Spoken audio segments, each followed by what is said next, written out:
The planet Zorith hung in silence, a harsh and rugged world orbiting a pale yellow star. Its skies were streaked with ash from ancient volcanic activity. The ground was jagged, covered in rocks that glinted under the weak sunlight.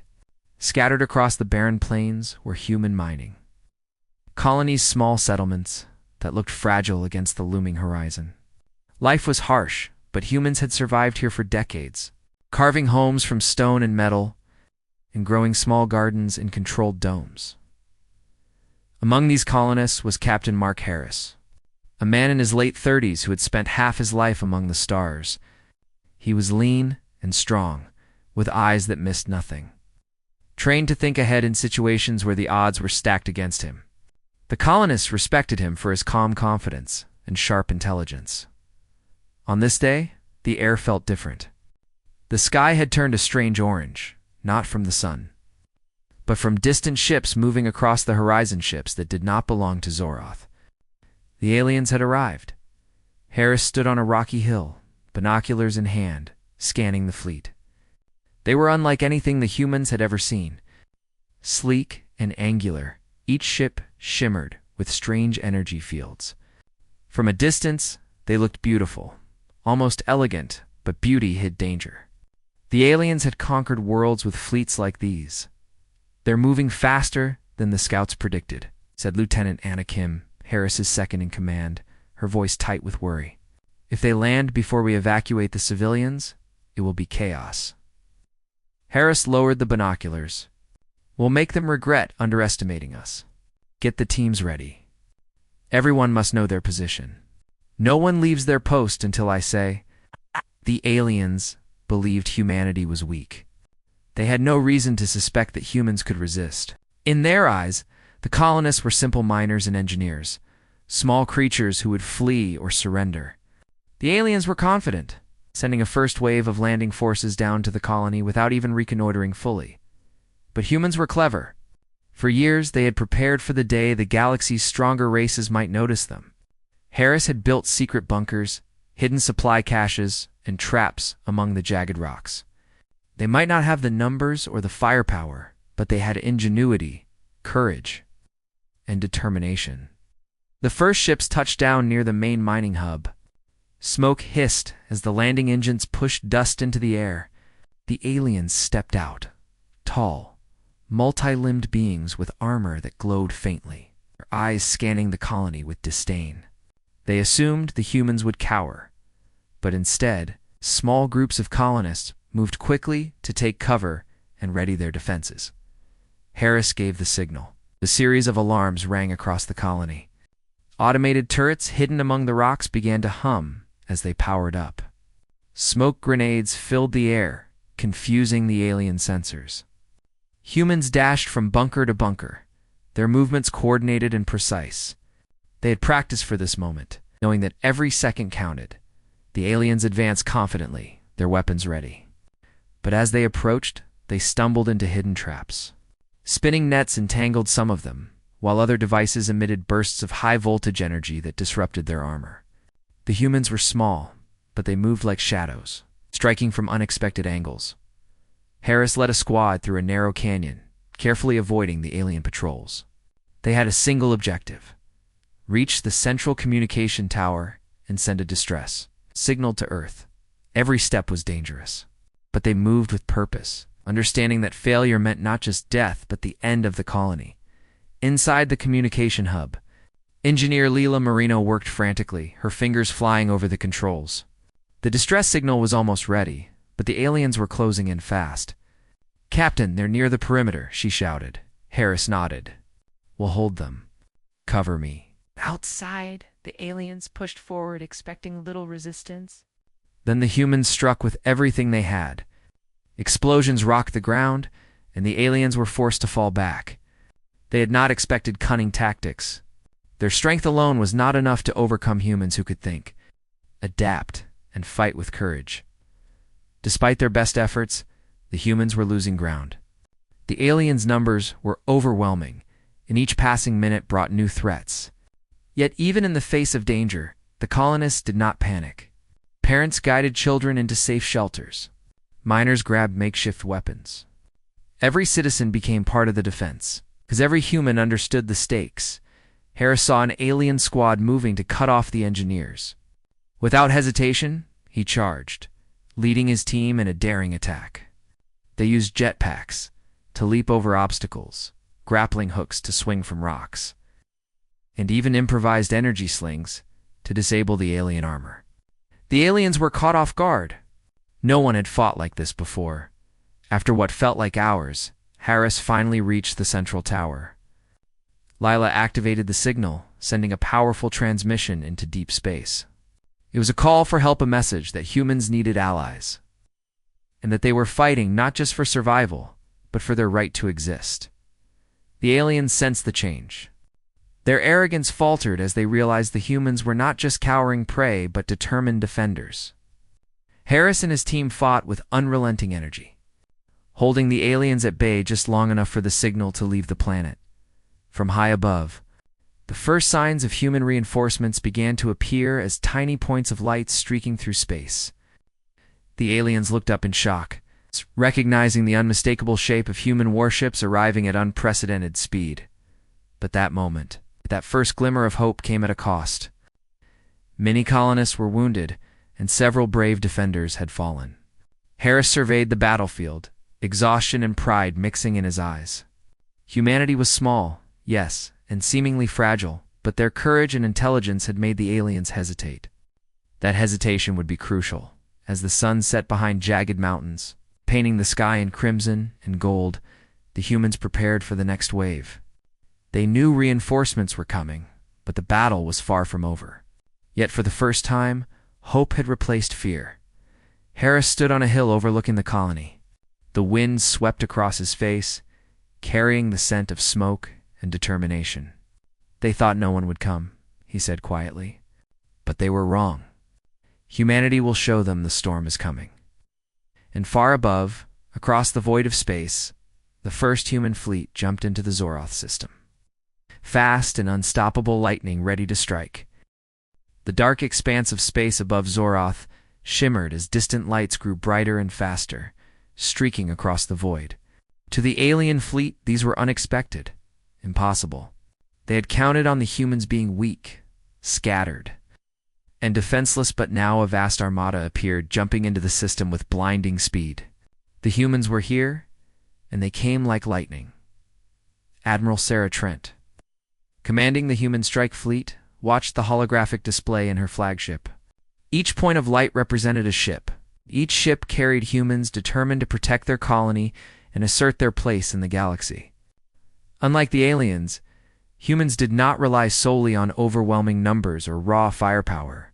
Their advantage was strategy, adaptability, and boldness. "Lieutenant Vega," Trent said, her voice calm but firm. "Deploy the attack drones in grid formation. Keep the main fleet cloaked until the first wave hits. We want them unprepared." "Yes," Admiral Vega replied, fingers flying over the controls. The fleet moved like a living organism, perfectly coordinated below, on Zoroth's surface. "Captain?" Mark Harris and his team could see the lights streaking across the sky. The humans on the ground felt a surge of hope. "It's happening," Harris said, his voice filled with awe and determination. "Humanity is coming." The aliens, previously confident and mocking, now scrambled. Their leaders barked orders, trying to organize defenses, but panic had begun to creep into their ranks. The human fleet's speed was beyond anything they had anticipated, and their tactics were unpredictable. Ships moved in patterns that seemed chaotic, but were designed to confuse and divide the alien forces. The first strike was sudden. Human drones descended in swarms, disabling alien shields and weapons with precision energy pulses. The aliens fired back, but their attacks were scattered and inefficient. The humans struck hard and fast, disabling key vessels and leaving the alien fleet in chaos.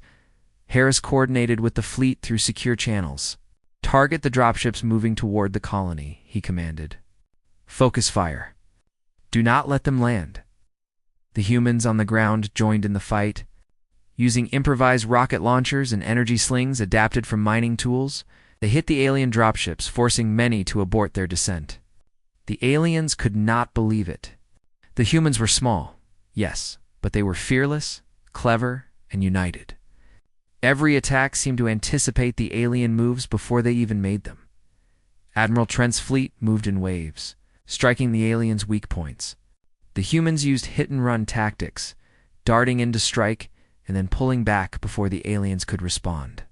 The alien ships, though powerful, were cumbersome and slow to react to the human speed and flexibility. Meanwhile, in the colony, Harris and his squad fought with renewed vigor. They moved from position to position, using smoke, mirrors, and electronic interference to confuse the aliens. Each time the aliens thought they had trapped a human, the defenders appeared somewhere else. Striking with surprise and efficiency, the alien commanders called for reinforcements from other systems. But the humans anticipated this. The fleet's long-range sensors detected incoming waves, and strategic strikes cut down reinforcements before they could join the fight.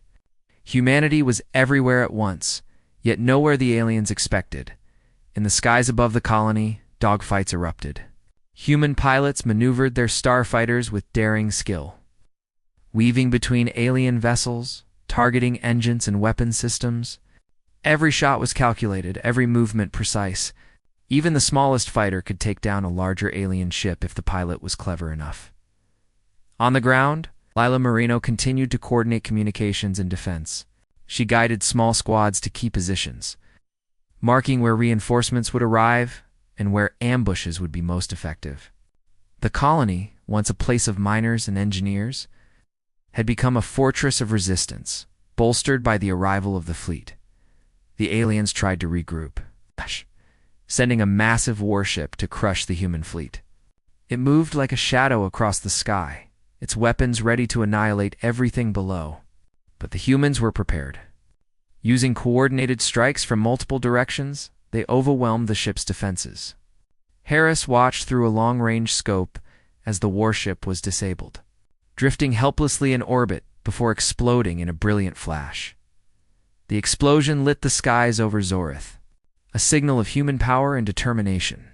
The aliens began to falter. Their strategy of intimidation had failed, their arrogance shattered. For the first time, they realized that humans were not merely survivors, they were fighters, innovators, and leaders. Admiral Trent observed the battlefield from her command deck. "Keep pushing forward," she ordered. "Show them that speed, courage, and intelligence matter more than size alone." The human fleet advanced in perfect harmony, cutting through alien formations and isolating commanders from their forces. Back on the planet, Harris led a daring mission to destroy the aliens' forward command post. They climbed jagged cliffs, dodged patrols, and used stealth to infiltrate the facility. Using explosives adapted from mining charges, they crippled the alien communications network, preventing coordination between ground and space forces. The aliens panicked. Without communication, their forces became fragmented, easy targets for the humans' coordinated strikes. Each victory on the ground and in space fueled the determination of the humans. Civilians aided in small ways, guiding patrols into traps and helping the wounded. Humanity's resolve was unshakable.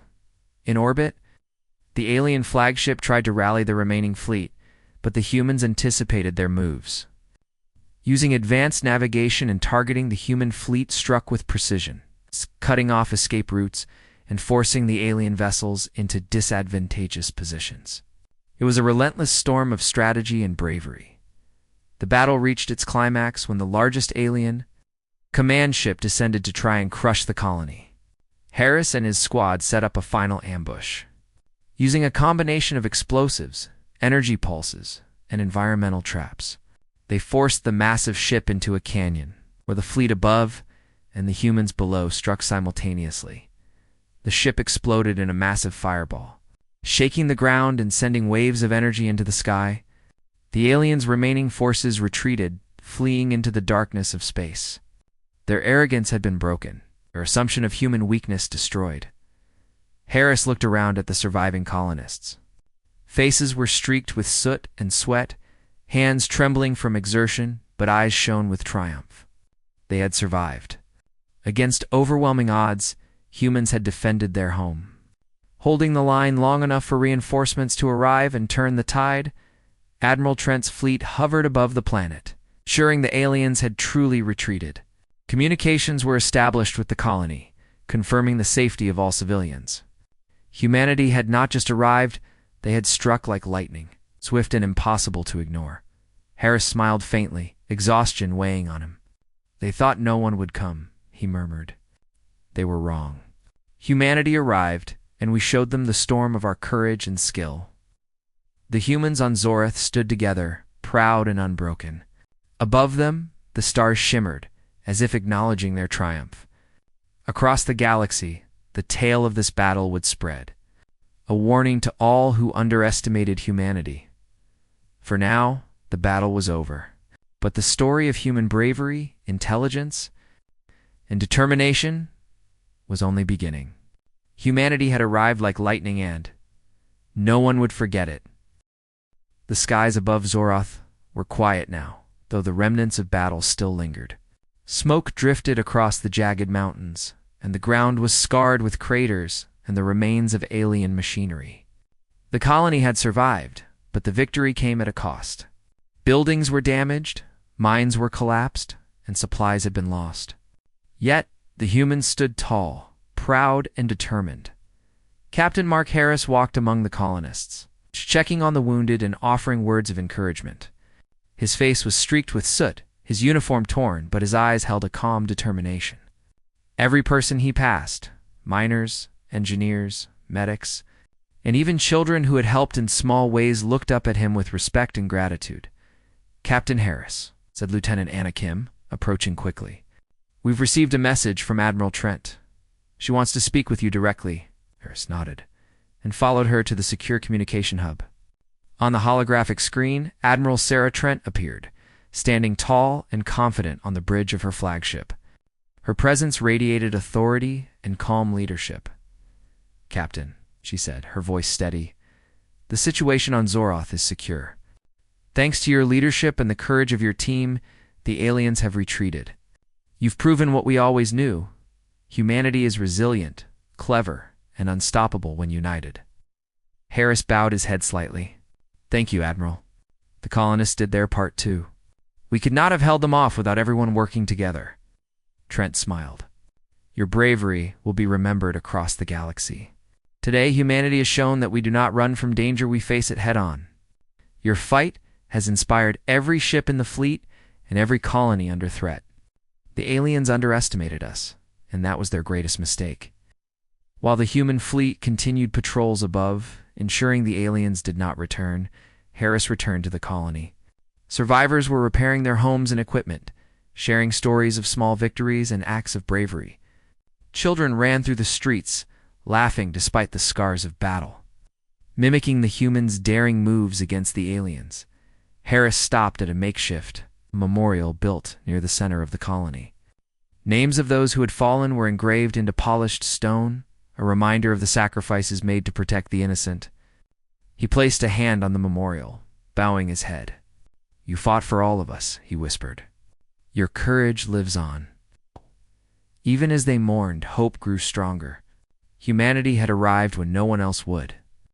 They had faced overwhelming odds and shown not just their strength, but their intelligence, adaptability, and unity.